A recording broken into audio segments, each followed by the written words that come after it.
Support for this podcast comes from the law firm of Davis Malm. Whether you're a developer, property owner, manager, or commercial tenant, their real estate attorneys know the lay of the land, not just the law. Learn more at davismalm.com.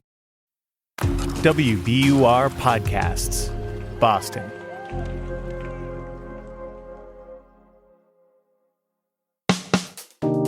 I'm Daryl C. Murphy, and you're listening to The Common.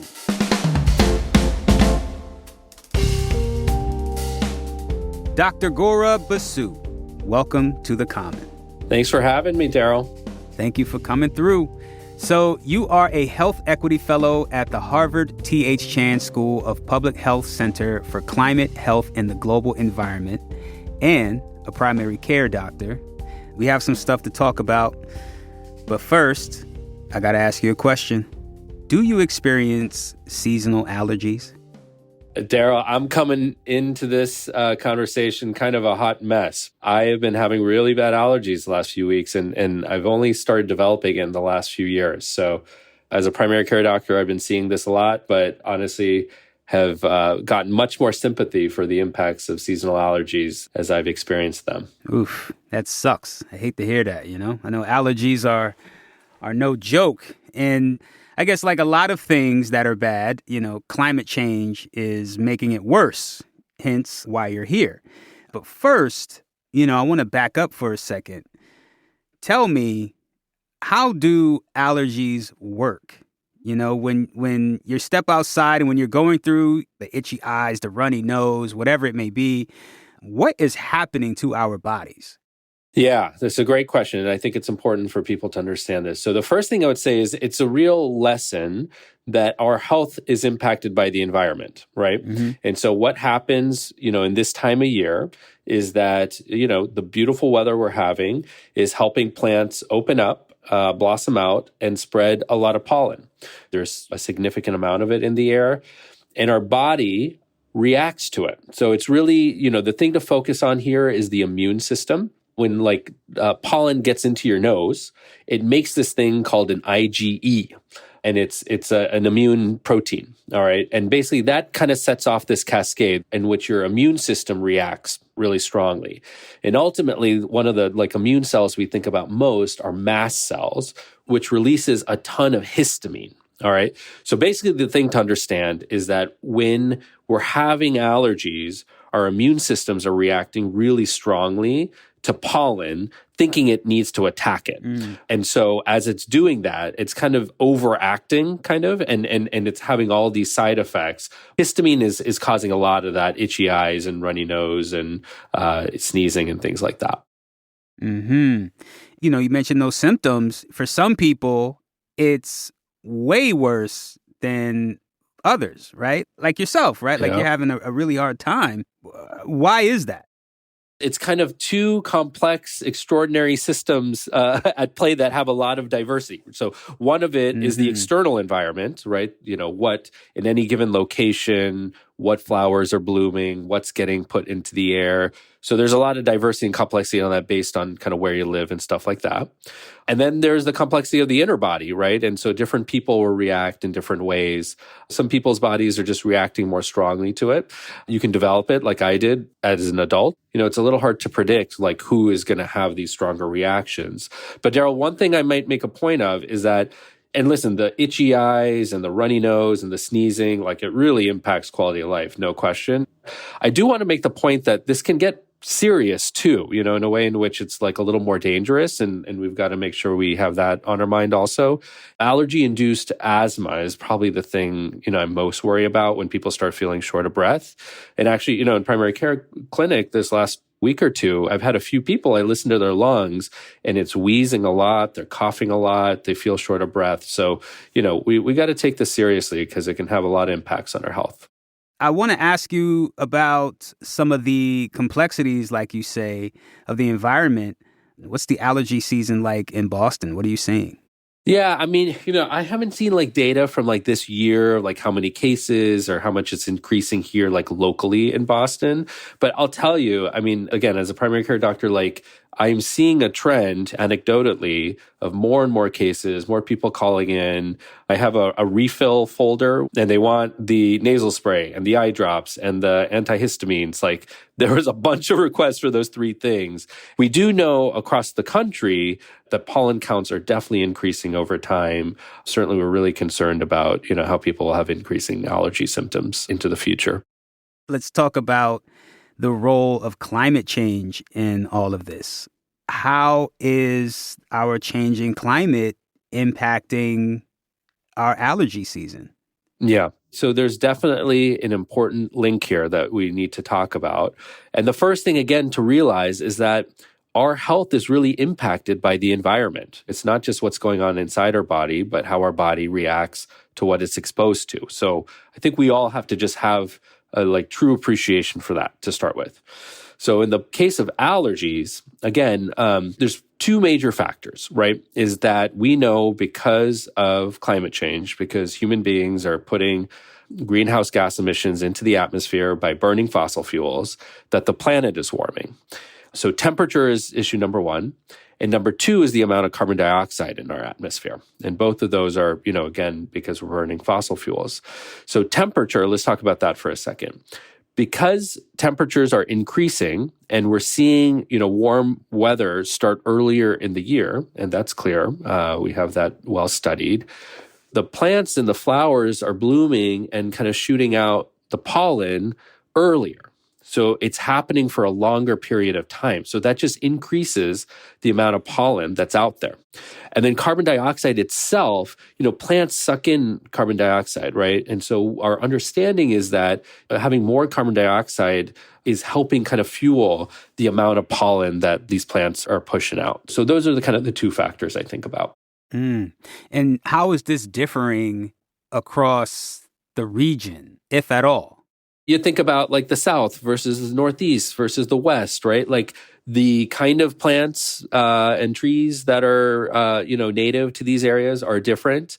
And the change in temperature is different. And the baseline temperatures are different, right? So, we know that the Northeast is actually the fastest warming quadrant of the United States. So we're changing in temperature the fastest in the whole United States.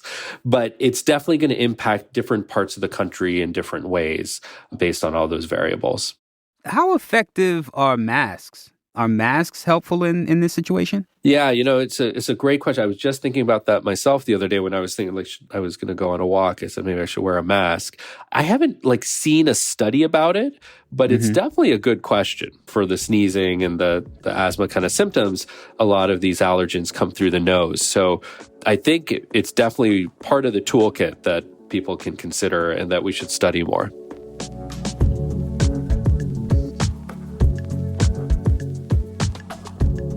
We're going to take a quick break, but we'll be right back with more from Dr. Basu.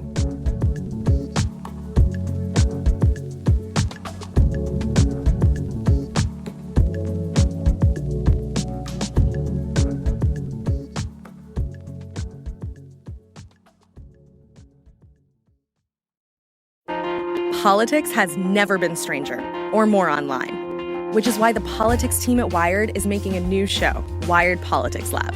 It's all about how to navigate the endless stream of news and information and what to look out for. Each week on the show, we'll dig into far-right platforms, AI chatbots, influencer campaigns, and so much more. Wired Politics Lab launches Thursday, April 11th. Follow the show wherever you get your podcasts.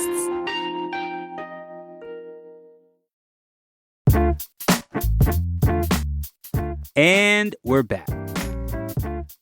So what can people do, if anything, to diminish the climate factors that are contributing to their allergy symptoms?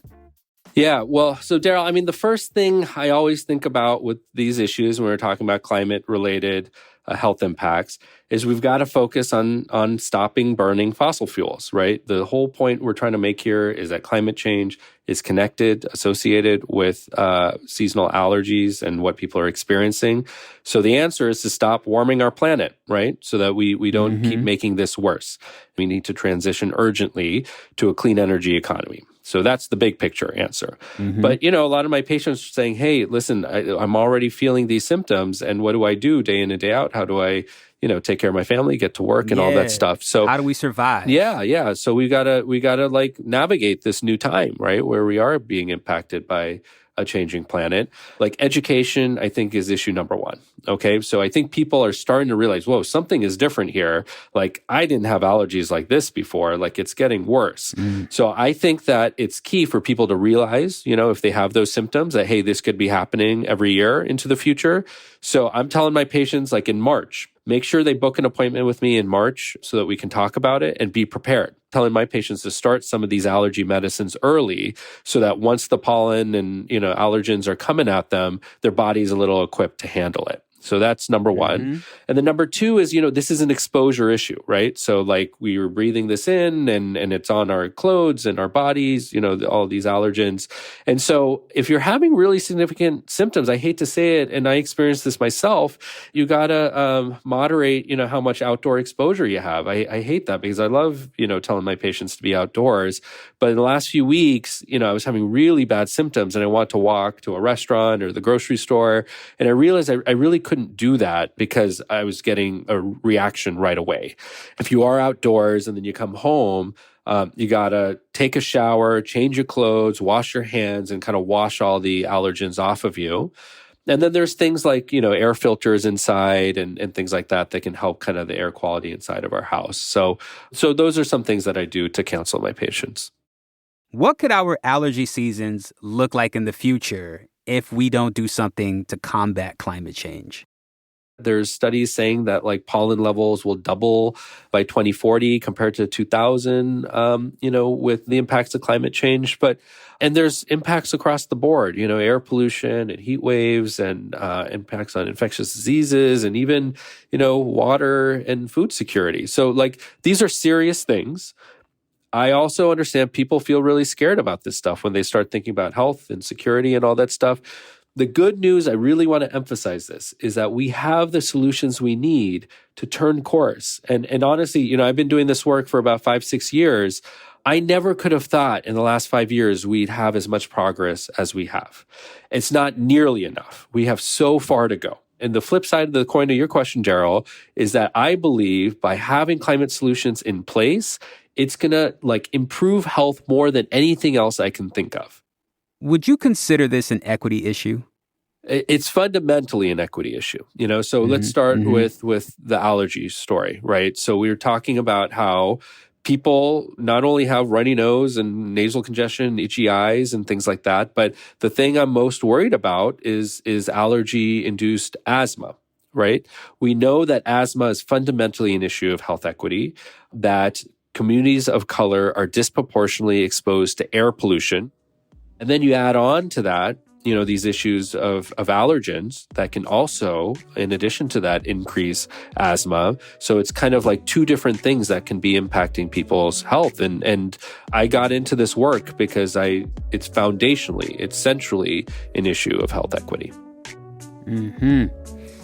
Well, doctor, thank you so very much for coming through to The Common and sharing your expertise with us. We really appreciate it. Daryl, I really appreciate you having us, and thanks again for bringing attention to this issue.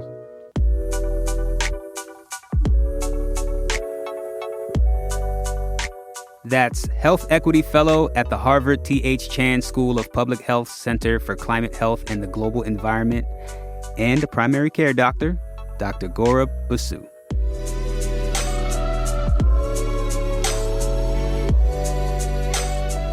And that's our show for today. Thank you so very much for listening to The Common. How are you dealing with this allergy season? Are you doing okay? Are you doing terrible? Let us know. Hit us up on Instagram at WBURTheCommon or send us an email at thecommon@wbur.org. We'd love to hear from you, and I hope you're doing all right. I'm Daryl C. Murphy, and I'll talk to you tomorrow.